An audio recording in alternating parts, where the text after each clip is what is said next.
tant que Kadima kozala na tête ya Seni Chilombo atambola Nicolas cadavre na biso ekosimba te force ya mboka nyonso pe banaka na mutu depuis ya monsieur Chilombo biso toyebi banana kimoyibi likita na ye na Rwandais basali pa pied mboka tala lelo alobaki état de droit alobaki état de siège alobaki le peuple d'abord mais auto monde eza soni na kati ya mboka c'est quoi la vision du chef de l'État? C'est l'union sacrée.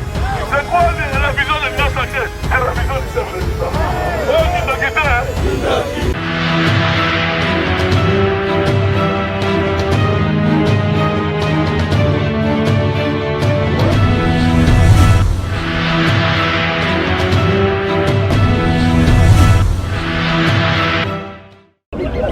Mais c'est Chilombo aza même incapable ya kozala parent na ndako. Comment la lobby mais c'est Chilombo aza même incapable ya kozala parent na ndako. Po ekoki kozala na mwana na omoko koma kuluna. Ba peseli mwana o rapport so ba ke a mwana ngesi abeba kala. Aza incapable ya kozala parent na ndako. Azolo bandaku na yese beba kala se kufa kala. Aza incapable ya kozala parent na ndako. Soki mboka o eza ko kufa dengi mais c'est Chilombo lobby.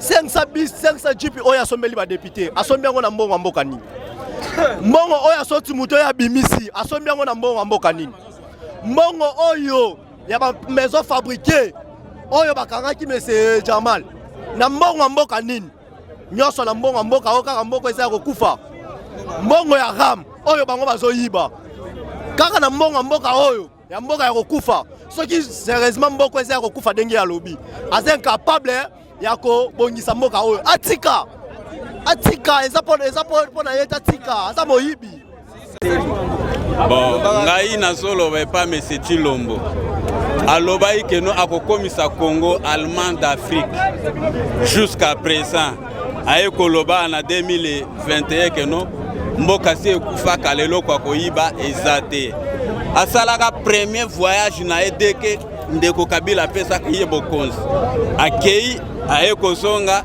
o mbongo etikali na voyage na salaki yango oyo asongisi na banki siko ba voyage oyo nyonso azosala azosongisa mbongo na banki te pona nini etikalaka te epi na ye koloba lobi tosalaki discussion moko na policier azoyebisa ngai keno élection ekozala na 2024 nga na lobi lukuta na ya lobi keno gouvernement en place si asali makambo nyonso to asali yango liboso ya bako diplomate élection eza na 2024 bino bokosala eloko moko te na yebisi keno tokolakisa keno peuple nde aza souverain alobi keno mituka mai ya moto eza déjà prêt ezoya kofanda déjà na base na bino na quartier 3 na yebisi keno conteneur ya liboso boyaki nango ekoma fulu ye keno ya liboso ekoma fulu me ya oyo ya mai ya moto ezoya wana na quartier 3 bozana eloko akosala te na yebisi keno ça va tokotala soki mituka mai ya moto eleki peuple na nguya me boye bako eza mabele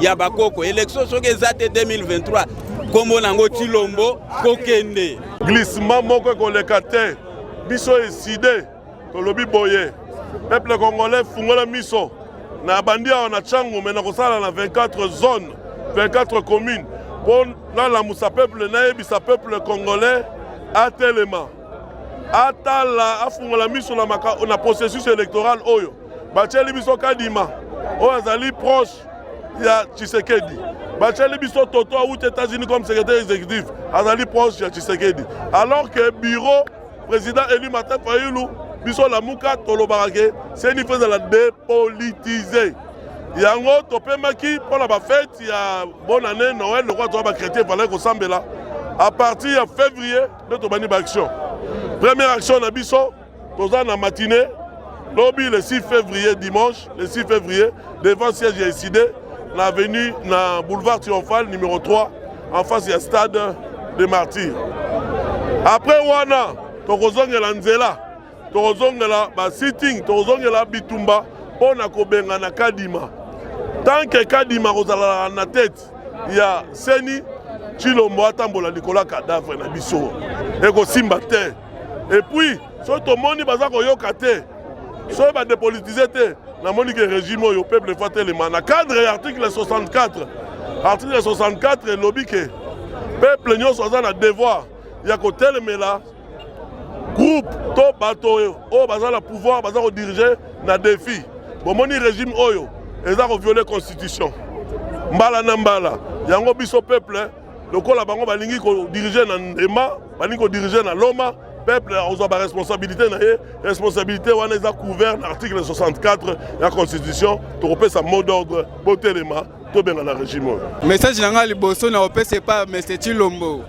ye to comprendre ete donc alingi kopia biso ba makambo moko boye oyo ezanga ntina ba projet oyo ezanga ntina akokisa ngo te na so totali na programme na ye ya 100 jours akosi biso ebele jusque là tomona eloko te au juste eza nini tolobi boye 2023 ekita emata élection ezali oh yo mesenani toza na posa na bino te oh bama ya moto oh ba char de combat c'est comme na est kuna guerre eza boko aussi ça tena bama ya moto na ba char de combat boko ya nango awa na quartier 3 tozela bino merci Monsieur Chilombo biso posa na biso ezali élection esalama yo oyibaki élection ya koyiba yo nde mutu biso toponaki Martin Fayulu sika bokonzi wana po ozokoka ngo te yo kanisi mabanga oyo ozokende koimpose kokotiacha bisika ebelebele ke peuple akopesa yo deuxième mandat oéchoué okotika mabanga wana mutu mosusu akoya kosala ngo Chilombo tolembi kende Bokonzeza ayote eza ya Martin Fayulu. Bon, nga linga informé pour tous les jeunes congolais banini. Biso ba jeunes ne to aboy lelo oso to bige to mizinisa biso moko. To mizinisa biso moko. Yango wana nga na solo baboy. Tous les jeunes o azana souci ya mboka na ye.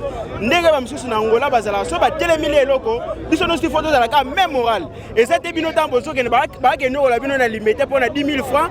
Bozo ya awa bozo finga biso bozo leka. Wana ne bozo luka guerre. Tellement ba promettre biso ba mituka na zo ya wana. Eya oyo ya pe eya kaka. Mobiliser premièrement pour la meeting, il y a matinée politique na biso eza mokolo yenga lobby dimanche le 6. En plus de cela, je vais déterminer pour noter mais la bureau ya Kimoyibi, il y a monsieur Kadima. Kadima wana ata asali ndenge nini. Seni na ye otika la fonctionner te. Soki eza ke monsieur Chilombo asali tetites ndenge commandant na biso Serge Welo. O azali lisu ya Fayulu na ngamu na biso résistance alobi ke tokozala na pona to dégager monsieur Kadima na papa na ye Chilombo oyo azo détruire mboka force ya mboka nyonso to banaka na mutu debi ya monsieur Chilombo biso to toyebi banana Kimoyibi likita na ye na ba Rwandais basali pa pied mboka tala lelo alobaki état de droit alobaki état de siège alobaki le peuple d'abord mais oyo to mona eza soni na kati ya mboka soni na este bato bakokufa kokufa elongwe libabe wana yeli biso tina Kinshasa tala lelo tomona babibembe ezolandama soki tozongi nsima toyebaka tolobaka na triomphal oyo akotrahir mboka oyo akotrahir peuple akozala na libabe tomelisaki bango oyo babengaka mbondo mais tala lelo bato tu batrahisa mboka tobandi na caméléon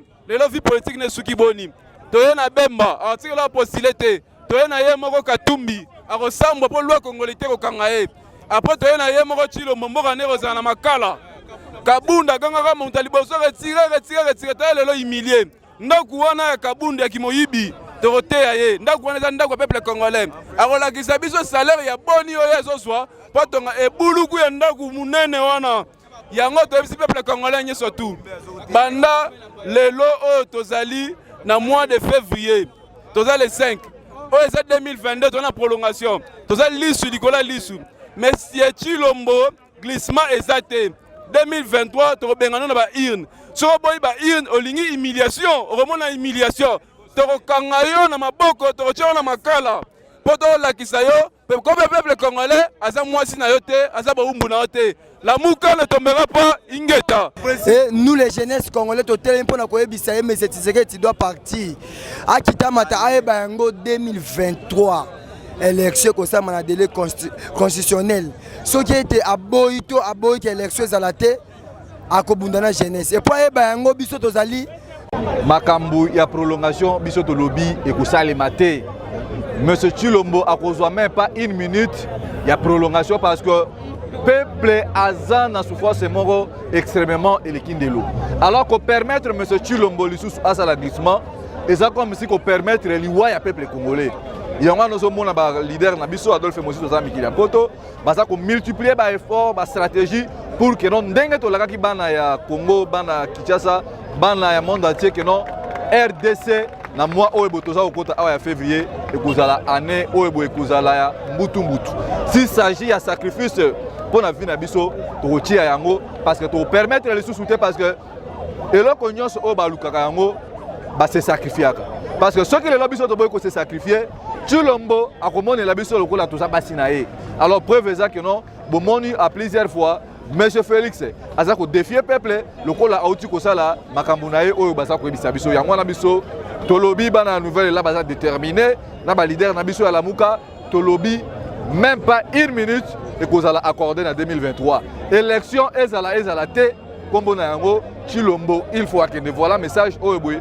Tu as qui n'a pas tongo lelo aboué pour sensibiliser les jeunes, pour que non, c'est la jeunesse qui a l'espoir de demain.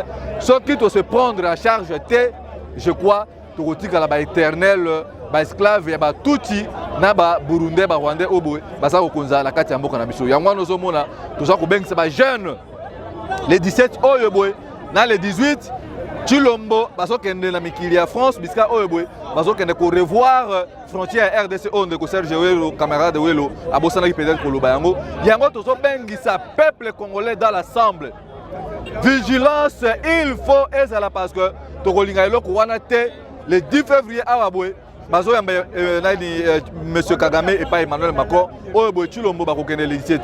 Yango to bengisi ba congolais le 17 tozala na vigilance parce que ba leader na biso zala excellence Adolphe Mozitu na moninga na Martin Fayulu basa ko multiplier ba stratégie pour que non une minute ya glissement biso peuple congolais to kontima yango te na maka la moka akobanga to akobangisa la moka akobanga to akobangisa la moka ne tombera pas la moka ne tombera pas la moka ne tombera pas bomba bomba avant to banda na kosenga une minute de silence pour na bandeko bakufaki lisolobi bato bazo kufa lokola basoso na ferme yango wana il faut toza na respect lokola toza africain respect à nos morts totika la moi une minute de silence pour to banda information na biso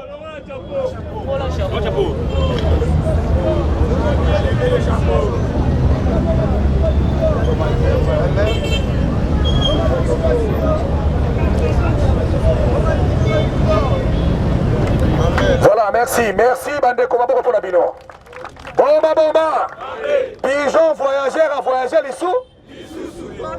Totunaki, Tolobi, Ndekonangai, Akozongi sa pouvoir, ya Union africaine lelo. Lelonde bazozongi sa pouvoir, ya Union africaine. Moto akobanda mosala akobanda ngole. Lundi, la moka oye.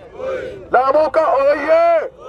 Lelo makambo nyonso esali na kati ya Union Afrique. Makambo nyonso esili na kati ya Union Afrique. Tosala nanu bilan ya ndeko Tshilombo. Atiki na Union africain, ba coup d'état oyo tozokende na 6e coup d'état. La moka ne tombera pas. Alakaki peuple africain qui a kopesa bango musala. Est-ce que bapesi musala? Alakaki peuple africain que à consolider harmonie et dialogue entre les Africains. Est-ce que ça yango? Moto Mobimba, na tête à l'Union africaine, a sali ces conférences Biso tozo reconnaître le pouvoir ya Tshilombo te. Tozo reconnaître le pouvoir ya Tshilombo. Pona nini tozo toyebi yango te. Pona nini? Ayibaki nini? Pouvoir Adali? Merci. Yango la lobarake motema ya résistance eza la changu. Pour vous direct. Vous comprenez manger nyoso. Ngai nazaki la poto. Bokonzi mboka o bino bo votaki Martin Fayulu. Alobi leki naza na bosenga la yo. Na yebi bitu bobunda libanda obunda la bakonzi ya bamoko nyoko lobiso esika na yo nde eza Kinshasa ndenge bobolinga yawa bambula eleki mo ebele natika nyonso kala nde eza mboka kitoko natika nyonso otiki famille kuna bana baza nalobi ke oyo anga bana bamelaka miliki bamboka mundele baliaka batangaka na condition malamu ngai kozonga na ngai nalingi bandeko na bango bakuzia na bango bato basala makila na bango na Congo bango mpe lobi balia malamu bamela malamu batanga klasa malamu yango natingai nyonso nasali oyo tobenga esprit de sacrifice na sens ya histoire nazongi awa nanyokama na bino ensemble mpo tobunda mpo na Congo.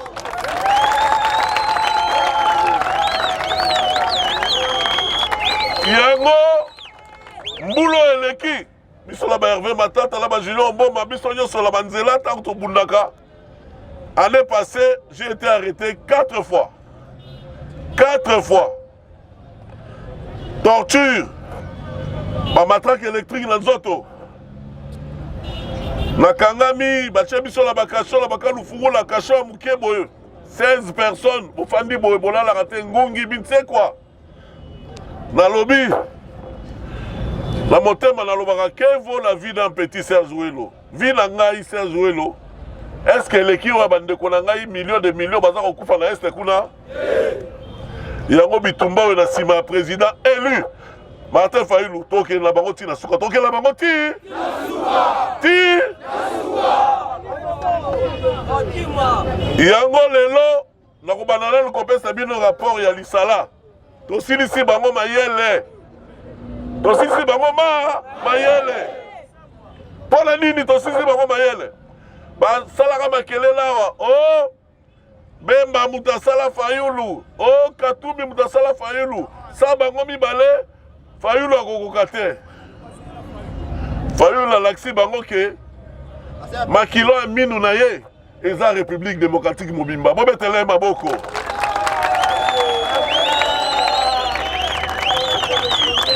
mashi ya mumeno ya président Martin Fayulu ezali République démocratique du Congo mobimba. Papa, résultat bon mon qui wana ezaki facilité. Première équipe ezalaki conduite par le secrétaire général de Vos Kitoko on la benga premier ministre Bobetela de Vos Kitoko maboko.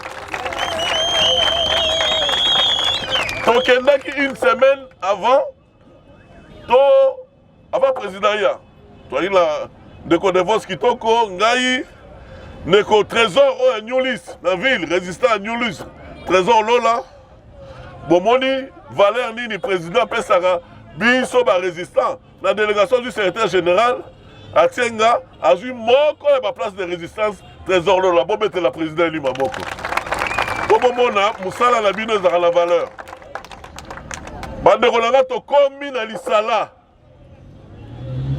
Tokomi na lisala boye na ebisio bitumba tozwaki ya kosakana te na kokoma boye maire ya ville ya lisala maire ya ville ya lisala lobi asali communiqué akomi mukanda ke meeting ekosalema te baboyi attroupement biso tofandi boto lobi me Chilombo akendaki na Grand Kasai yawa Covid ezalaki te Moïse Katumbi akendaki awa la province orientale dernièrement Covid ezalaki te tango ekomi kaka ya mokonzi ya mboka Martin Fayulu nde Covid ebimi oyo kindoki te yango lokola président adéployaki tobengaka équipe oyo ekendaki oyo babengaka yango ezalaki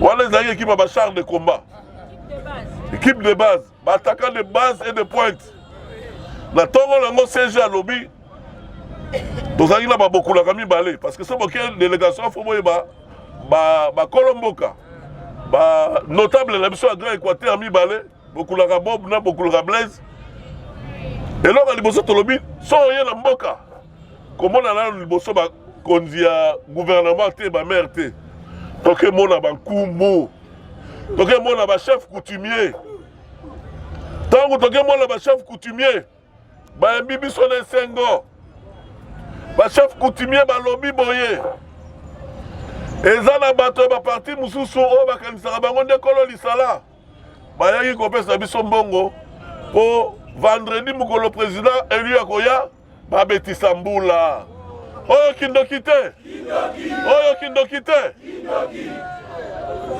bakumu bapropose bango mbongo ebele me bakumu ya bachef coutumier oyo butu esalaka bachef coutumier oyo ya respect bazalaka ya solo na kati kuna balobi boye exactement bayibi nzambe balobi boye bino bokopekisa biso tobetisa mbula mokolo Martin Fayulu akoya président eli tokobetisa yango te mpo na nini bakoko na biso bato oyo baza kotinda biso tobetisa mbula bango moko bapesaki biso mot d'ordre mpe tovote Fayulu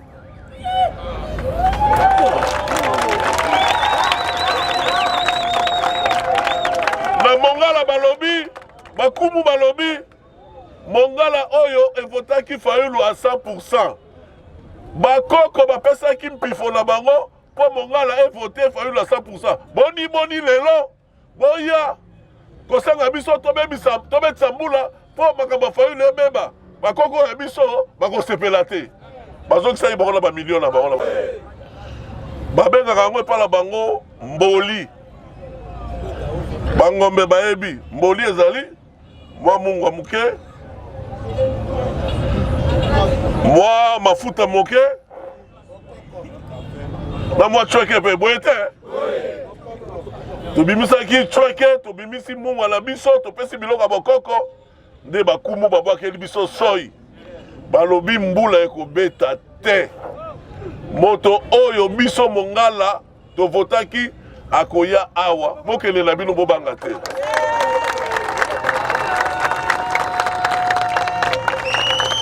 bitumbe komaki sikoyo biso na maire ya ville maire alisala aza moi jeune homme moko nzunzu aza loyenge tokotela ye na bureau na ye secrétaire général bakulu tola mibale ngai tokomeli eti na bureau toyebisi ye papa omoni mboka oyo Mobutu azalaka o na bato na ye lelo bakenda wapi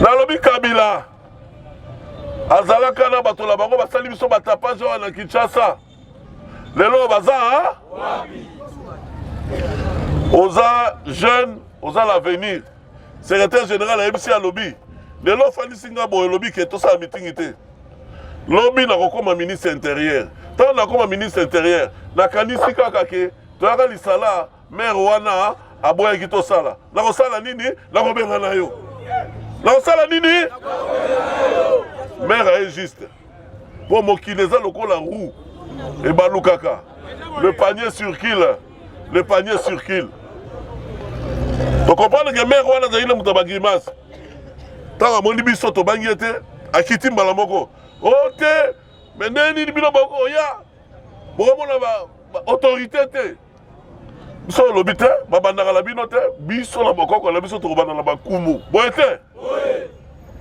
bon eza nango makambo lukela biso kaka mwa chweke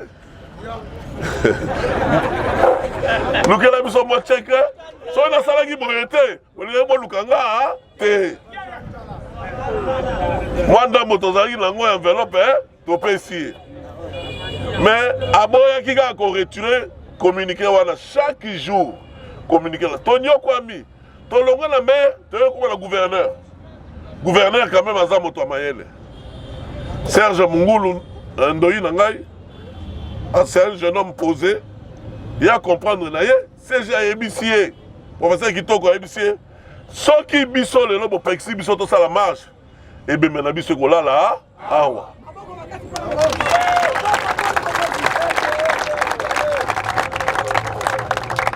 nde mpe tosololi ye mpe tozwi mboli na ye opesi kaka ndenge ezala boyebi te me bitumba makasi ekomaki na bamédia oyebi na bamboka baradio communautaire nde esalaka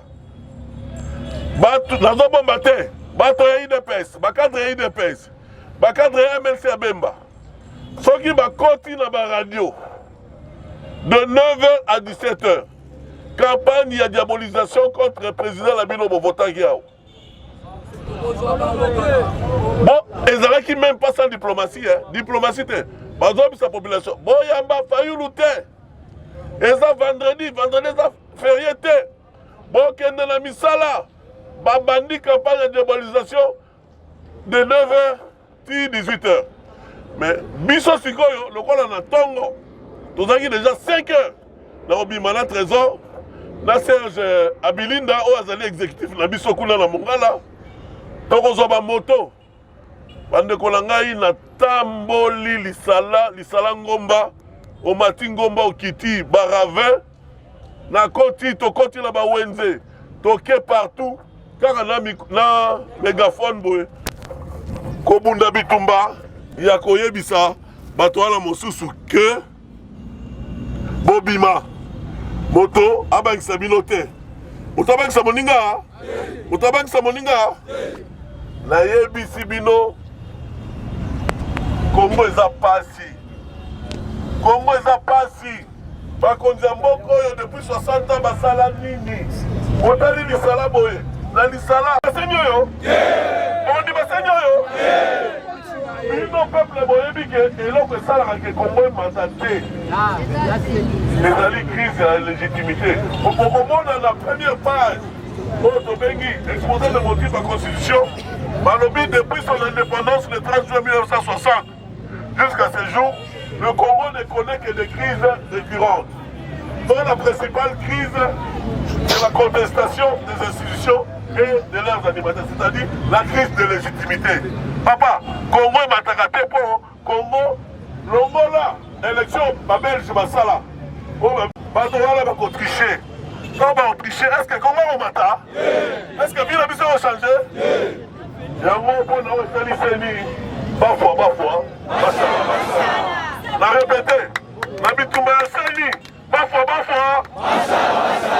OK bon ça programme eloko mibale gouvernement Chilo Momoto makasi likambo ya ram papa mais c'est la méchanceté, ils sont méchants.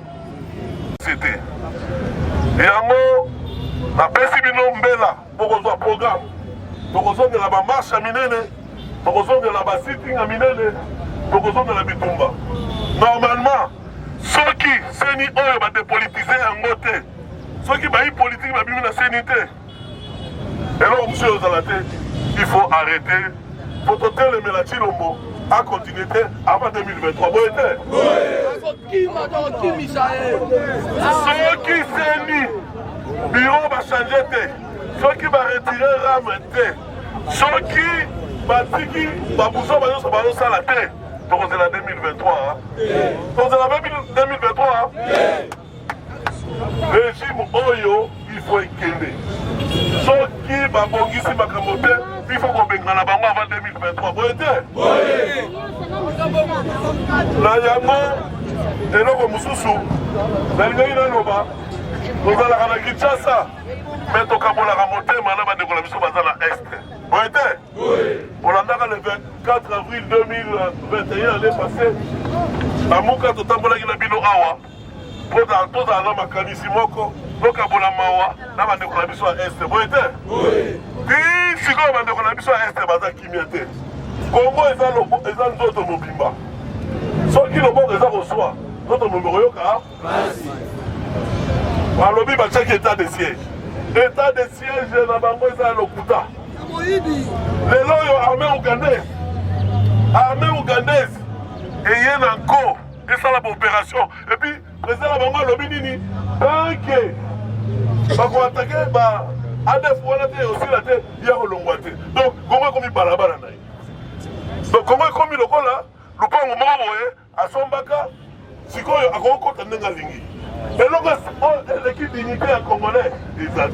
Et l'équipe dignité à Congolais, exact. Papa, peuple, faut la fier na yo. Dignité na yo. Fierté na yo.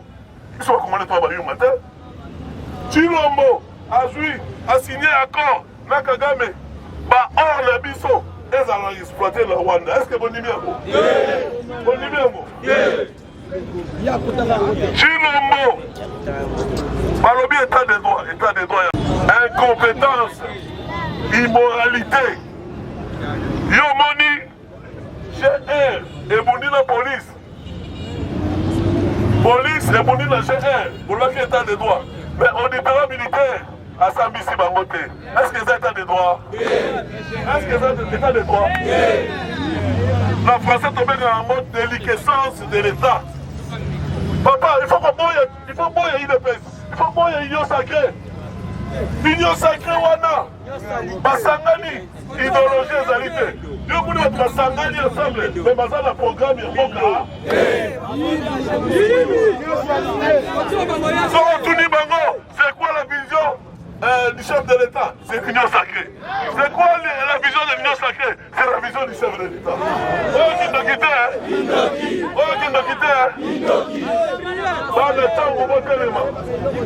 Pour la Oyo Ezali, aller à tous les enjeux. Peuple, Yosu Amokili a ses sacrifiés. D'abord, quand on a pris le Canada, Canada est comme un Canada, pour se sacrifier. France, c'est comme en France, parce qu'il y a eu la révolution française. Les États-Unis est comme en puissance, parce que le peuple a l'animal qui, ça y va vivre mal. Vous voyez?